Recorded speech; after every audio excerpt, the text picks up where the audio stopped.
Hello tout le monde, j'espère que vous allez bien. Aujourd'hui, on va regarder comment installer et utiliser le logiciel Arduino pour programmer différentes cartes électroniques. Et oui, car il existe une multitude de cartes Arduino, des dérivés et autres. Alors tout d'abord, on va se rendre sur le site arduino.cc, puis on clique sur l'onglet Software. On sélectionne le bon lien en fonction de notre système d'exploitation. Donc Windows ou Mac ou Linux en fonction de ce que vous avez chez vous. Puis on va cliquer sur Just Download. Une fois que le fichier est téléchargé, on va l'ouvrir. On accepte le contrat de licence, puis on sélectionne les éléments que l'on veut installer. Le premier élément, c'est le logiciel en lui-même. Ensuite, juste en dessous, il s'agit du pilote USB, qui est indispensable puisque sans lui, l'ordinateur ne pourra pas communiquer avec votre carte lorsque vous la brancherez. Puis, sur la ligne suivante, c'est pour rajouter l'icône Arduino dans le menu Démarrer de Windows et ainsi lancer le logiciel directement à partir de ce menu. Sur la quatrième ligne, il s'agit de rajouter un raccourci directement sur le bureau Windows.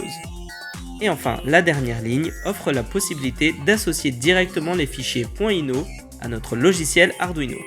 Alors, de quoi s'agit-il exactement ?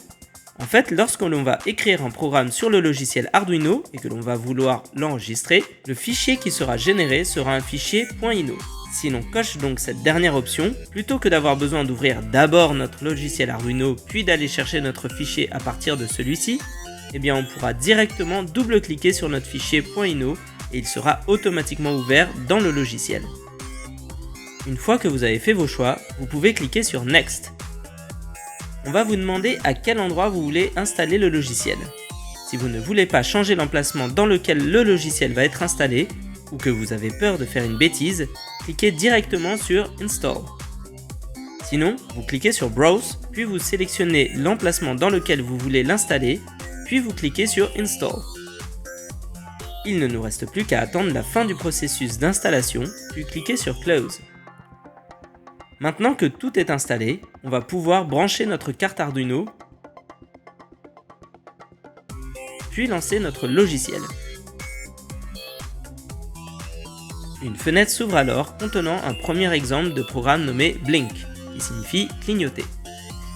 En effet, il s'agit d'un premier exemple de programme qui a pour but de faire clignoter une LED. Alors, petite précision, tout ce qui est écrit là ne fait pas nécessairement partie du programme. Tout ce que vous voyez décrit en gris sont en fait des commentaires écrits par l'auteur du programme pour aider à comprendre les lignes de code qui apparaissent ici en couleur. Et ce sont ces lignes de code en couleur qui vont être interprétées par le compilateur qui va traduire celles-ci en données compréhensibles par votre carte Arduino, puis les lui téléverser.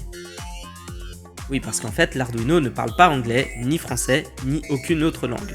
Le seul langage qu'il comprend est le langage binaire, c'est-à-dire des 0 et des 1. Le 0 correspondant à une absence de signal et le 1 correspondant à un signal.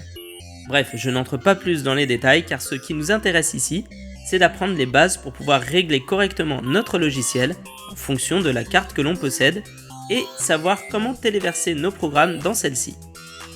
Une fois que vous avez ouvert le programme que vous voulez téléverser, il faut s'assurer qu'on a bien sélectionné le bon type de carte en allant sur le menu Outils, puis Type de carte. Et là, vous sélectionnez le nom de la carte que vous avez branchée. De mon côté, j'ai branché une carte Arduino Uno. Mais si vous avez un autre type de carte, par exemple une Arduino Nano ou Mega, vous devez sélectionner le nom correspondant. Une fois que c'est fait, il faut s'assurer maintenant qu'on a bien sélectionné le bon port de communication. On retourne dans le menu Outils, puis cette fois on sélectionne Port, et on sélectionne celui qui mentionne bien le nom de notre carte. Maintenant que tous ces réglages sont en place, on va pouvoir téléverser notre programme sur la carte, soit en allant dans le menu Croquis, puis en cliquant sur Téléverser, soit en cliquant sur le raccourci que l'on voit ici en forme de flèche. On attend un peu, et si tout se passe bien, il y a ce message en bas qui apparaît dans lequel il est précisé combien de mémoire a été utilisé, quel est le maximum de mémoire disponible, etc. etc. Maintenant que c'est fait, vous pouvez soit admirer immédiatement votre Arduino exécuter le programme, soit la déconnecter de votre ordinateur et la brancher sur une autre source d'énergie pour qu'elle puisse l'exécuter en toute autonomie. Merci d'avoir visionné ce tuto et j'espère que ce sera le début d'une grande aventure pour vous. Quant à moi, je vous retrouve très vite pour de nouveaux tutoriels et autres projets fous. Sur ce, portez-vous bien.